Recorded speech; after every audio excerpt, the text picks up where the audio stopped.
Welcome to Chaturvedi classes. आज बेटा हम लोग पढ़ेंगे पाइथागोरस थ्योरम। पाइथागोरस थ्योरम काफ़ी फेमिलियर होना इस चीज़ से, पहले भी बहुत सारी एक्टिविटीज़ इस पर बेस्ड की हैं, बहुत सारे क्वेश्चंस हम लोग पढ़ के आए हैं। आज हम लोग इसी थ्योरम का प्रूफ करने जा रहे हैं। प्रूफ में आज हम लोग यूज़ करने वाले हैं अपना similarity criteria of two triangles. अब सिमिलैरिटी क्राइटेरिया के बेस पर इस थ्योरम का प्रूफ किस तरह से होगा कि पाइथागोरस ने जो बताया था वो बिल्कुल सही है और उसको किस तरह से प्रूव किया जा सकता है, आज का हमारा मेन फोकस इसी पे है। जल्दी से अपनी पाइथागोरस थ्योरम का स्टेटमेंट एक बार रिवाइज कर लेते हैं कि in a right triangle the square of the hypotenuse is equal to the sum of the squares of the other two sides. इसमें ज़्यादा एक्सप्लेनेशन की ज़रूरत नहीं है, तुम लोग पहले से जानते हो कि पाइथागोरस थ्योरम के अकॉर्डिंग हमको मालूम रहता है कि अगर हमारे पास में राइट ट्राइंगल है तो उसके अंदर अपनी हाइपोटेन्यूज का स्क्वायर, ये अपना राइट ट्राइंगल है ए बी सी। अभी हमने इसको नाम दे दिया कि बी पर अगर हमने कहा कि राइट एंगल है, ठीक है, तो हमको ये मालूम है पाइथागोरस के अकॉर्डिंग कि 90 डिग्री के अपोजिट साइड हाइपोटेन्यूज होती है। ये तो सब जानते ही हो कि हाइपोटेन्यूज का square means A C square A B square plus B C square के इक्वल होता है। तो आज हम इसी प्रूफ को करेंगे अपनी सिमिलैरिटी ऑफ टू ट्राइंगल्स के क्राइटेरिया से। अब इसके लिए करना कैसे है पहले जल्दी से समझ लें, है ना, फिर उसके बाद मैं लिखूंगी तो आप लोग को उसको समझ में भी आ जाएगा, आप उसे रिलेट भी कर पाओगे ना बेटा। अगर मैं डायरेक्ट लिखना शुरू कर दूं तो उससे तो आप समझ नहीं पाओगे।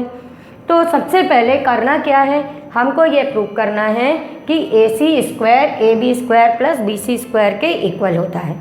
ठीक है, गिवन क्या है, एक राइट ट्राइंगल। चलो इसको गिवन भी लिख लेते हैं जिससे हम उस चीज़ को कर पाएँ। हमारे पास में क्या गिवन है, हमारे पास में ट्राइंगल गिवन है ए बी सी, ठीक है, और उसमें हमारे पास में क्या कंडीशन दी हुई है, इसमें हमारे पास में कंडीशन दी है कि एंगल बी बेटा अपना 90 डिग्री है। ठीक है ना, राइट ट्राइंगल दिया था अपने पास में, और हमको प्रूव ये करना है कि A C square A B square plus B C square के इक्वल है। अब ये प्रूव करने के लिए हम किस तरह से आगे बढ़ने वाले हैं उसके ऊपर ध्यान दो। देखो हमने कहा सिमिलैरिटी ऑफ टू ट्राइंगल्स का क्राइटेरिया यूज़ करना है, पर अपने पास तो बेटा एक ही ट्राइंगल है ना, तो यहाँ पर अपने पास दो ट्राइंगल नहीं है। ट्राइंगल नहीं है तो इसके लिए हम क्या करेंगे कि जिस वर्टेक्स पे हमारा 90 डिग्री है, ठीक है, इससे अपने हाइपोटेन्यूज के ऊपर एक परपेंडिकुलर ड्रॉ करेंगे। और आप जितना भी काम कंस्ट्रक्शन का करो बेटा वो डॉटेड करना, ठीक है। तो यहाँ से हम क्या करेंगे, एक बी डी ड्रॉ करेंगे जो ए सी के ऊपर परपेंडिकुलर होगी। अब हमें तो सिमिलैरिटी क्राइटेरिया के लिए ट्राइंगल्स चाहिए थे ना, तो देखो अब यहाँ पर अपने पास टोटल एक ट्राइंगल हो गया ए डी बी, एक बी डी सी और एक मिल गया ए बी सी। तो इस तरह से हमारे पास में अब रिक्वायर्ड ट्राइंगल्स आ गए। अब हम अपने प्रूफ की तरफ जाएंगे।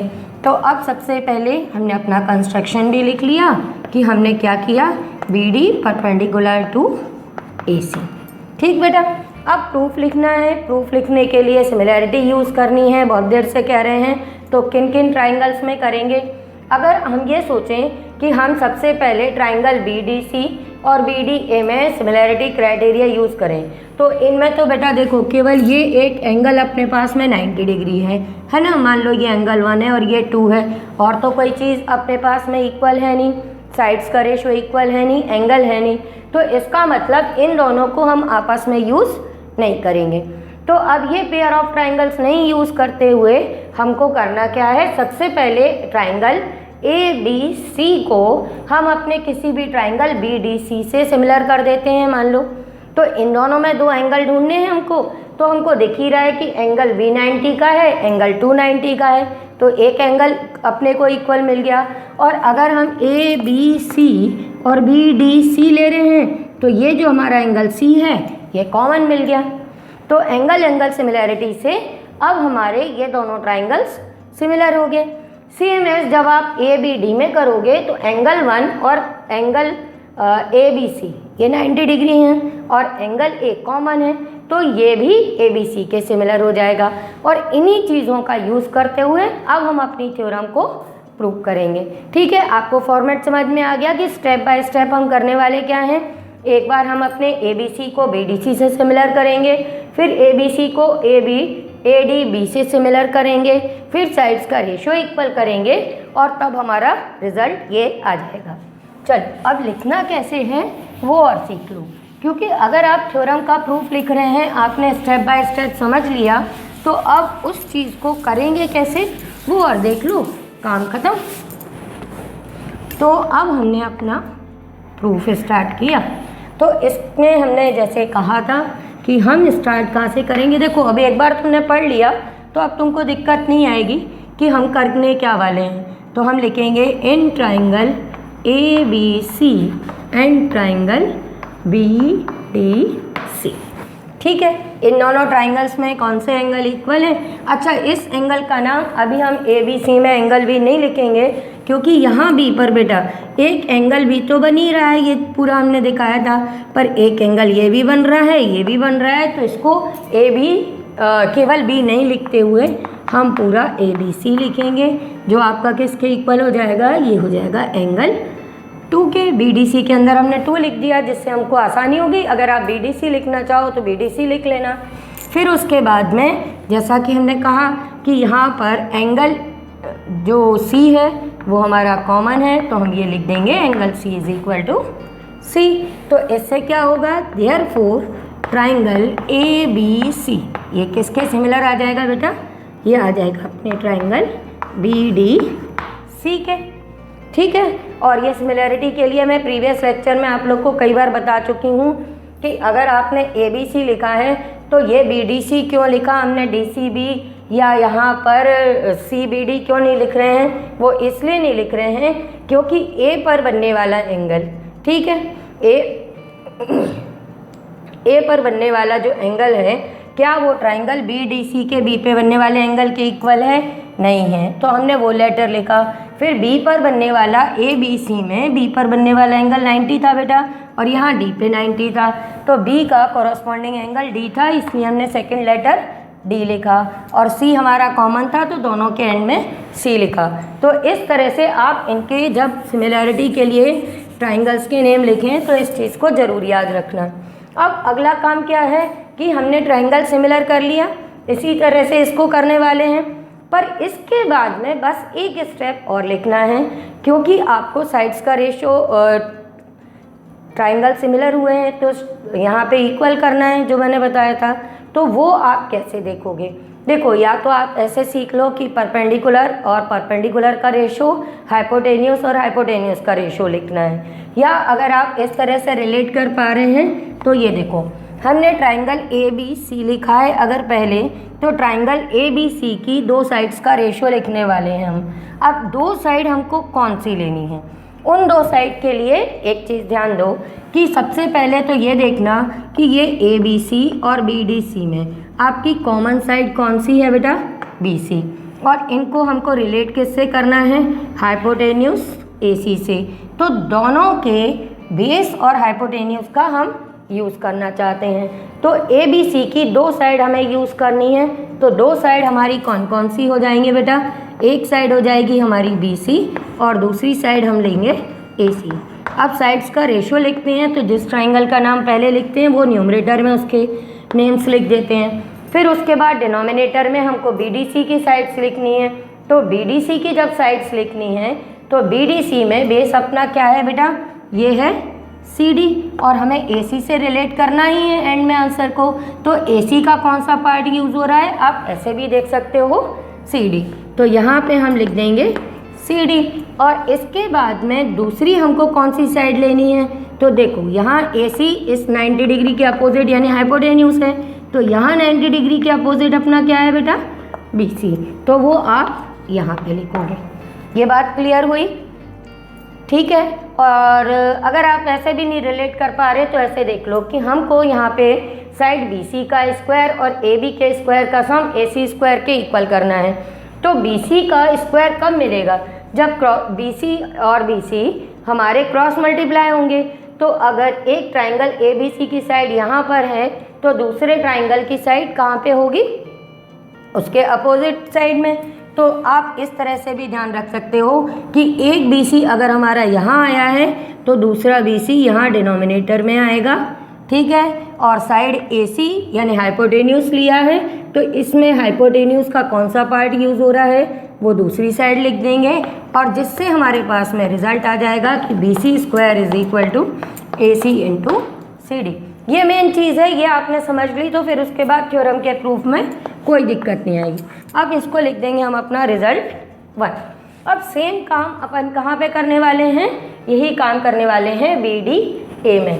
तो मैं इसी को चेंज कर दूँ, आप लोग कंटिन्यू कर लेना। अब आप लिख देना also in triangle ABC and BDA, ठीक है बेटा। अब यहाँ पर जो हमने लिखा था ABC हमारा एंगल 2 के इक्वल था, मीन्स 90 डिग्री। अब यहाँ पे BDA में हमने 1 लिखा है तो ये हम यहाँ पे लिख देंगे कि ये 1 के इक्वल है। अब यहाँ पर कॉमन क्या मिल रहा है बेटा अपने को? Angle A। तो यहाँ पर हम इसी को लिख देंगे कि दोनों एंगल A के इक्वल हैं। अब ट्राइंगल ABC हमारा किसके सिमिलर आ गया? अब यहाँ पर जब नाम लिखेंगे तो वही चीज़ यहाँ पर भी यूज़ करेंगे कि हमको 90 डिग्री कहाँ मिल रहा था, A पर बनने वाला एंगल कहाँ इक्वल था। देखो A पर बनने वाले एंगल कॉमन है तो हम पहले नाम लिख देंगे A का, फिर B पर बनने वाला 90 था, यहाँ D पे बनने वाला 90 था तो यहाँ D लिख देंगे, और उसके बाद में यहाँ C मीन्स वो एंगल जो इक्वल नहीं था, यहाँ पर वो एंगल जो इक्वल नहीं था वो हमने लिख दिया। इस तरह से हम अपने ट्राइंगल्स सिमिलर कर लेंगे। अब आती है वही बात कि अब साइड्स का रेशो हमको क्या लेना है। अब साइड्स का रेशो हम क्या लेंगे उस पर ध्यान दो कि हमको ट्राइंगल ABC, मैं इसको लिखा रहने देती हूँ जिससे आप मेरे साथ साथ देखते चलो। आपको ट्राइंगल ABC की फिर 2 साइड लेनी है। अब कौन सी साइड लोगे आप बेटा? तो यहाँ पर हमने देखो BC स्क्वायर की वैल्यू निकाल ली, तो अब हमको AB स्क्वायर की वैल्यू चाहिए। रिजल्ट तो ध्यान है ना कि हमको क्या प्रूव करना है कि AB square plus BC square AC square के इक्वल होता है। अब हमारे पास में ये BC स्क्वायर की वैल्यू आ चुकी है ना बेटा। तो अब हमको AB स्क्वायर की वैल्यू चाहिए। AB स्क्वायर की वैल्यू चाहिए मीन्स हमको ट्राइंगल ABC की साइड AB का रेशो चाहिए।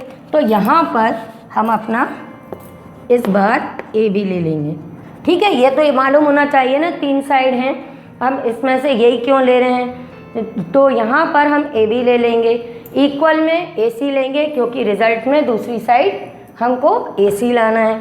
ये हो गया। तो ABC की 2 साइड हो गई, AB और AC। अब उसके बाद में आता है कि आपको दूसरे ट्राइंगल ADB की कौन कौन सी साइड लेनी है, ठीक है। तो अब इस ट्राइंगल में ADB में हमारा 90 डिग्री यहाँ है तो इसका हाइपोटेन्यूस क्या हुआ बेटा? AB।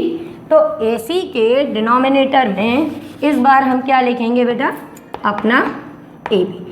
तो ये आपका हाइपोटेन्यूस अपॉन हाइपोटेन्यूस हो गया। अब आती है बात बेस की। तो बेस क्या लोगे?